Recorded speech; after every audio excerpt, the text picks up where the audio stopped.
Have you ever stood at a checkout counter and heard that familiar beep and thought, how did it know that so fast?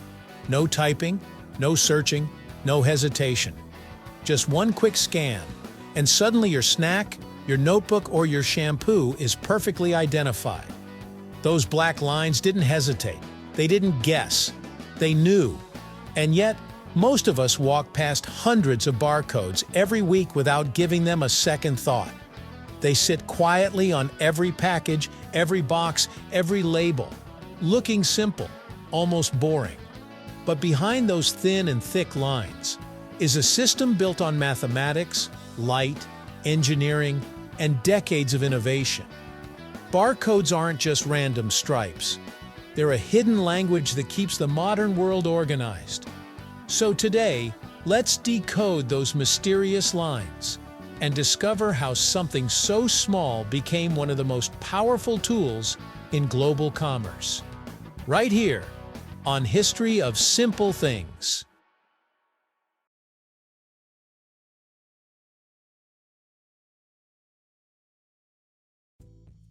The story of barcodes begins in the late 1940s, when two graduate students, Norman Joseph Woodland and Bernard Silver, started thinking about how to speed up grocery checkouts.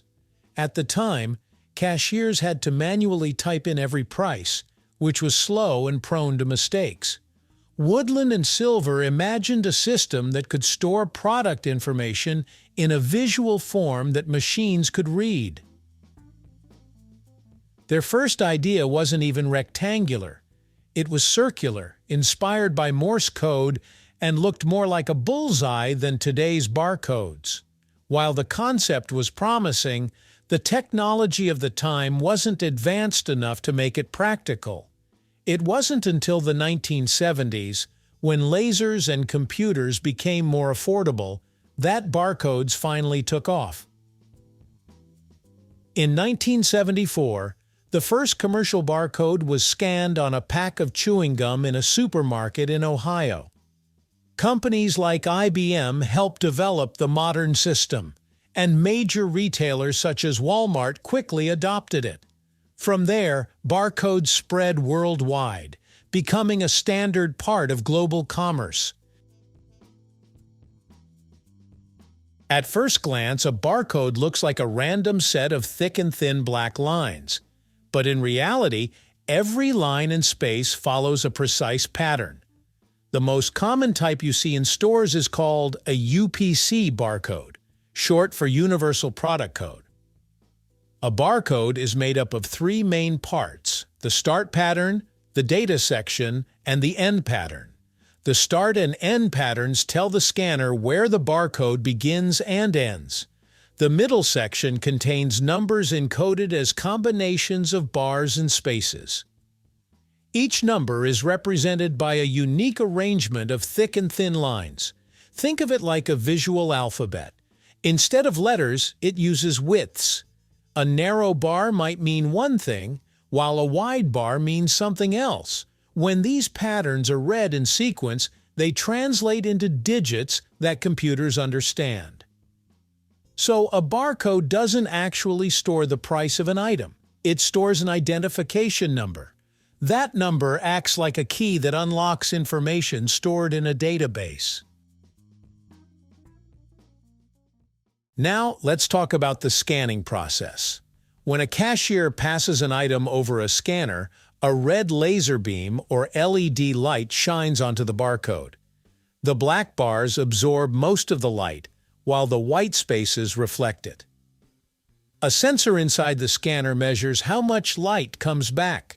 As the beam moves across the barcode, the sensor detects a pattern of high and low reflections. These changes are converted into electrical signals.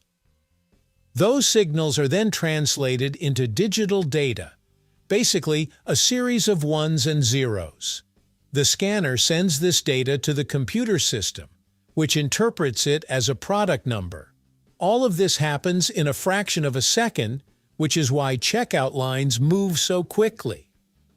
Modern scanners are smart enough to read barcodes from different angles, even if they're slightly damaged or wrinkled. Once the scanner reads the barcode, the real work begins.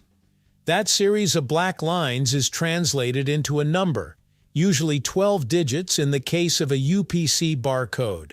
The numbers underneath the barcode are the human-readable version of what the scanner sees.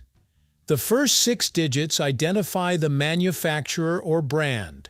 The next 5 identify the specific product, and the final digit is a check digit used to detect errors during scanning. These numbers don't store the price. They simply act as an ID that links to the store's database. The database contains all the product information: name, price, size, brand, and sometimes even stock levels. When the scanner sends the barcode number to the computer, the system looks it up and instantly retrieves the correct details. This is why a store can change the price without changing the barcode itself. Organizations like GS1 manage global standards to make sure every product code is unique. That way, a bottle of soda in Manila and one in New York can be correctly identified, even if they're sold in different stores. Essentially, the barcode acts like a universal ID card for products, and those small numbers beneath the bars tell both humans and machines exactly what's being scanned. Barcodes aren't limited to shopping. In hospitals, they're used to track medications and patient records. In airports, they manage luggage. In warehouses, they monitor inventory movement. In libraries, they help organize millions of books.